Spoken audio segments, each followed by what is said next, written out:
Hello everybody, welcome back to another video on the channel, Mr. Loons, and we're going to be doing Game Week 1 of the Premier League. Yes, the 2022 to 2023 season is starting on the 5th of August on Friday. We're going to be predicting it. We are back with the predictions, and we're going to start off with Crystal Palace home against Arsenal. I'm going to say 2-2. Now Arsenal, I think they've got a great young squad, and Arteta as well. But if you look at the start of last season, Arsenal, they lost 2-0 to Brentford. I think it'll be sort of the case, but I think, you know, they've got qualities now. They've got a quality team, so I don't think they'll quite lose it, but I think it'll be a close 2-2 draw, especially with Crystal Palace. They're probably going to be competing for top 10. You know, Eze and Zaha, you know, those are great players. I think they'll link up lovely. And I think it'll get the goals, but I think it'll be quite a high-scoring game between the two sides because they both got great attacks. And I think Patrick Vieira can do a very good job. It's only the start of the season for Arsenal, so I think they usually get the start of the season a bit meh, and I think they'll slowly work their way up. But that's 5th of August done. Let's move on to the 6th of August. Fulham FC, home against Liverpool. I'm going for 2-1 to Liverpool.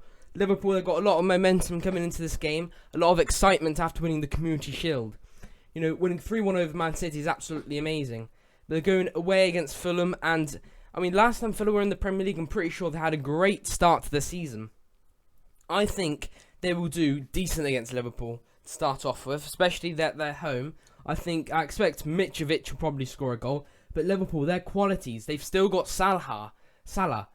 You know, Salah is an absolute great player. In behind the defenders, he can sprint in behind them. You know, his pace, his skill, just do so good. And Fabinho closing down Fulham, especially Fulham being a championship team, I think Fulham will have something in the game, but not enough really against Liverpool, especially as Liverpool is a really high quality team. Moving on to the next game, it's going to be Bournemouth home against Aston Villa. I'm going to go for a 1-1. Yes, I would say Aston Villa is a better team, but I'm pretty sure who they're going to be playing is Bailey. Is Bailey going to perform? Is Buendia going to perform?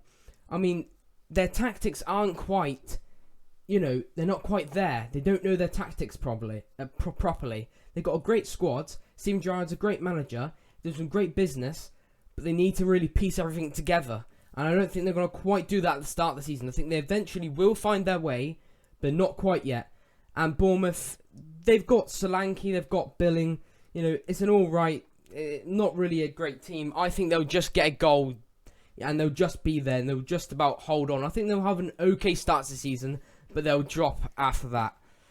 Moving on to Newcastle United, home against Nottingham Forest.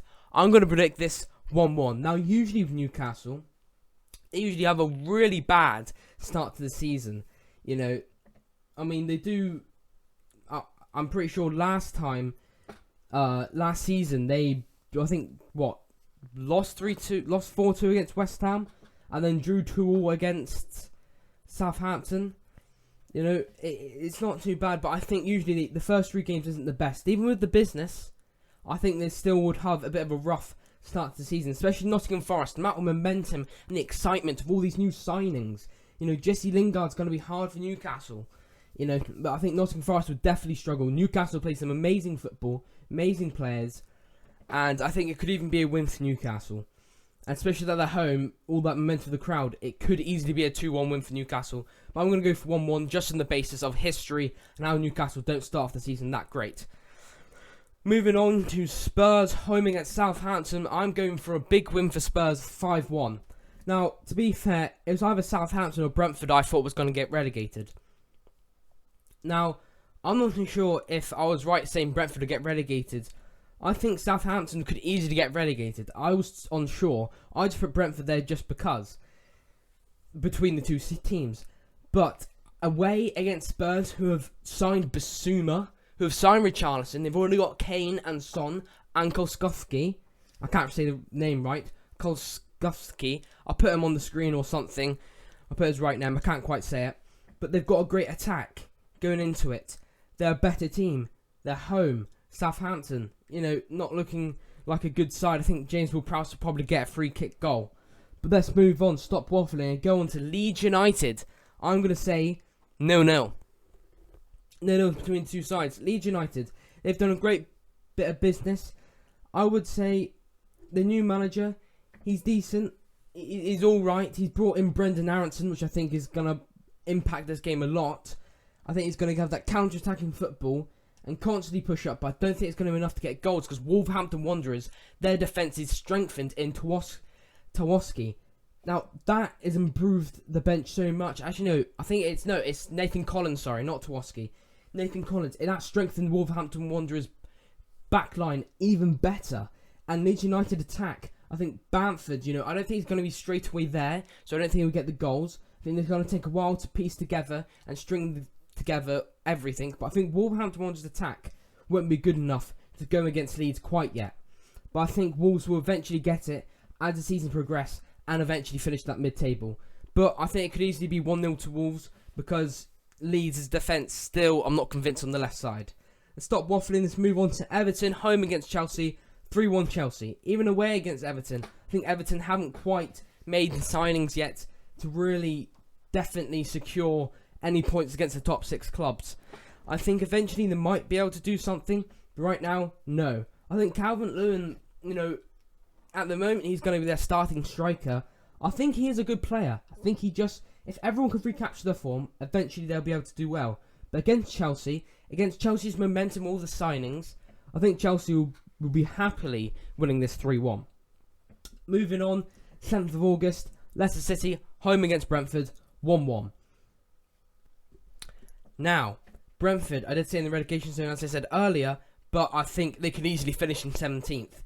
And their backline is amazing. I think the backline will play extraordinary. And the goalkeeper's alright as well.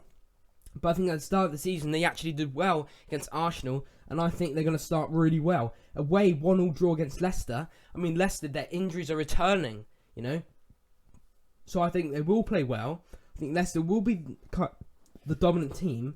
But Brentford, they've got a good defence. I think Ivan Toney will bang in the goal. And I think it will just about be a 1-1 draw for Brentford. I think that's a good result. And Brentford, again, they can easily stay up.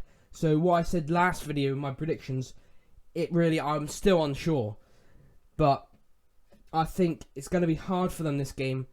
But because of their momentum from last season, how they managed to win 2-0 against Arsenal, I think at the start of this season, they'll do okay. They might even be able to pick up 3 points just purely because of the great manager, how they adapt. They've already got a season in the Premier League already, so they might even be able to push on for a win. But Leicester could easily push on for a win because now they've still got the same squad.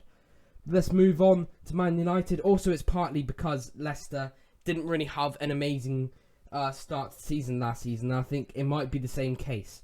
But let's move on to Man United versus Brighton. 2-0 Man United.